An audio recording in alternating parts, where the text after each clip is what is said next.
दोस्तों आज इस वीडियो में समझते हैं कि महिला सेल में क्या होता है।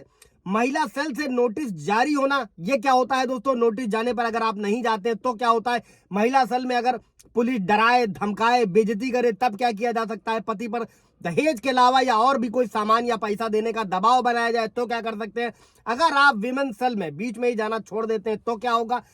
विमेन सेल के फायदे नुकसान ये जो पूरी प्रक्रिया है दोस्तों आज इस वीडियो में समझते हैं। दोस्तों जय नमस्कार, मैं एडवोकेट आशीष मिश्रा। लाइक कर दीजिएगा, शेयर कर दीजिएगा, सब्सक्राइब कर दीजिएगा ताकि किसी भी तरीके के मैट्रिमोनियल डिस्प्यूट में अगर पति परेशान है तो उनको ये जानकारी मिल सके। दोस्तों इसकी स्थापना सुप्रीम कोर्ट के आदेश पर करी गई थी। यहां एफआईआर से पहले महिला की शिकायत दर्ज की जाती है और दोनों पक्षों में आपसी सहमति से विवाद को हल करने का पूरा प्रयास किया जाता है। दोस्तों सेल में किसी भी पार्टी पर किसी भी प्रकार का दबाव या आर्थिक दंड की व्यवस्था नहीं करी गई। दोस्तों किसी भी पक्ष को बिना घबराए यहां कर अपनी बातों को रखना चाहिए। दोस्तों महिला सेल का जो पहला चरण होता है वो सीधे तौर पर जो महिला होती है वुमेन सेल में अपनी लिखायत शिकायत दर्ज करा सकती है और अगर मामला नहीं सुलझता है तो जरूरत पड़ने पर एफआईआर लिखी जाती है और कोर्ट के लिए अगला कदम उठाया जाता है। दोस्तों दूसरा चरण क्या होता है, महिला सेल द्वारा नोटिस जारी किया जाता है। दोस्तों आपको महिला सेल में बुलाया जाएगा। अधिकतर मामले में देखने को मिलता है जो भी इन्वेस्टिगेशन ऑफिसर होता है अपने निजी मोबाइल से फोन करके आपको इसकी सूचना दी जाती है। दोस्तों इसके बाद का क्या चरण होता है, जब आप महिला सेल में पेश होते हैं दोस्तों तो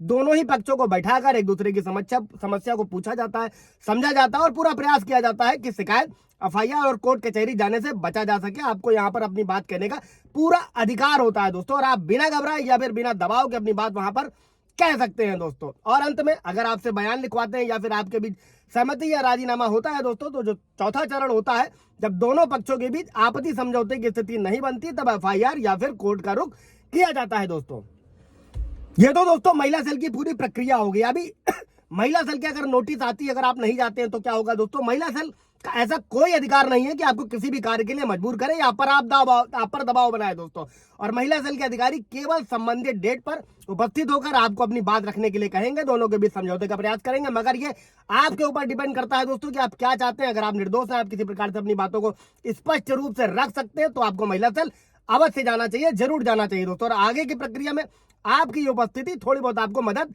दे सकती है। दोस्तों आपके आगे केस चलेगा उस पर भी फायदा मिल सकता है। दोस्तों अब ये डिपेंड करता है कि आपका केस किस प्रवृत्ति का है। दोस्तों कोई सवाल जवाब होगा तो कमेंट में पूछेगा और कई बेस में बेल लेने का आधार भी आपकी उपस्थिति बन जाती है। दोस्तों और अगर आप महिला सेल की नोटिस पर नहीं जाएंगे तो दोस्तों ये आपके ऊपर किसी भी प्रकार की कोई कार्यवाही नहीं होगी, बस महिला की शिकायत को एक तरफा सुना जाएगा और शिकायत की जो विवेचना करते हुए जो भी अधिकारी होगा वो आगे की कार्यवाही करेगा। दोस्तों अगर आप महिला सेल के नोटिस पर पेश होते हैं, अपने पक्ष को अच्छे से रखते हैं दोस्तों तो आगे होने वाली अगर कोई भी एफआईआर है या कोई कानूनी कार्रवाई तो उससे बच सकते हैं। दोस्तों इसलिए महिला सेल की नोटिस अगर आपको आए तो जहां तक संभव हो जाना चाहिए और अपनी बात को रखना चाहिए। दोस्तों अभी अगली बढ़ते हैं। दोस्तों अगर महिला सेल ने पुलिस डराए धमकाए बेइज्जती करे तब क्या करे। दोस्तों महिला सेल का ये कार्य बिल्कुल नहीं है कि आपको किसी भी तरीके से डराने धमकाने का काम करे, आपके ऊपर दबाव बनाने का काम करे।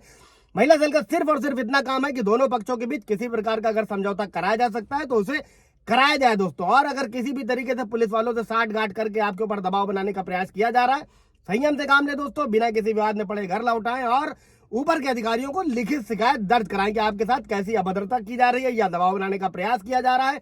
और फिर भी महिला सेल जाना या ना जाना ये आपकी मर्जी है। दोस्तों उस पर किसी प्रकार का अपर दबाव नहीं बनाया जा सकता। दोस्तों अभी बढ़ते दोस्तों अगर पति पर दहेज के अलावा और भी सामान या फिर देने का दबाव बनाया जाए तो क्या करें। दोस्तों दहेज लेना जितना अपराध है उतना ही देना है। कई बार ऐसा देखने को मिलता है दोस्तों कि महिलाओं को घर से निकाल दिया जाता है, उनका पैसा है, सामान है, ज्वेलरी है, ससुराल वाले रख भी लेते हैं। दोस्तों तो अगर महिला सेल में समझौते की नौबत आती है दोस्तों, अगर ऐसा कुछ बनता है तो महिला अपने उचित सामान का डिमांड कर सकती है और समझौते के तहत उसको लौटाया भी जा सकता है। यहाँ पर ध्यान रखने वाली चीज ये है दोस्तों कि अगर आपके ऊपर दहेज के अलावा सामान पैसे का दबाव बनाया जा रहा है तो उसे अस्वीकार कर दे, उन्हें आगे बढ़ने दें और अपने मांग को ठोस एविडेंस के साथ में कोर्ट में ले जाए। दोस्तों अन्यथा उनकी कोई सुनवाई नहीं है, इसलिए घबराने और अनुचित मांग को पूरा करने का बिल्कुल भी कोई भी तरीके की कोई जरूरत नहीं है। दोस्तों आप अगर विमेन सेल में बीच में ही जाना छोड़ देते हैं आप तो क्या होगा। दोस्तों अगर आप विमेन सेल कुछ तारीख के बाद छोड़ देते हैं तो आपको घबराने की भी कोई जरूरत नहीं है, आपके ऊपर कोई कानूनी कार्रवाई नहीं की जाएगी। बस महिला द्वारा जो शिकायत होगी दोस्तों उसकी जांच की जाएगी, विवेचना की जाएगी, फिर एफआईआर और फिर आगे अदालती कार्रवाई की जाएगी। दोस्तों और महिला सेल से ये जो केस होगा ये थाने में जाएगा, वहां पर जांच अधिकारी एविडेंस दिखाएगा और उस शिकायत पत्र को निरस्त करने या फिर आगे बढ़ाने का प्रयास किया जाएगा। वुमेन महिला सेल द्वारा। दोस्तों कोई सवाल जवाब होगा इससे रिलेटेड कमेंट में पूछ लीजिएगा। हाँ दोस्तों, इसी के साथ में एक चीज और समझिएगा कि अगर महिला सेल से आपको कोई शिकायत पत्र या कागज नहीं लिए जाते हैं दोस्तों, नहीं मिलता है, तो आरटीआई के तहत, सूचना के अधिकार के तहत आप उस कॉपी को प्राप्त कर सकते हैं। Thank you.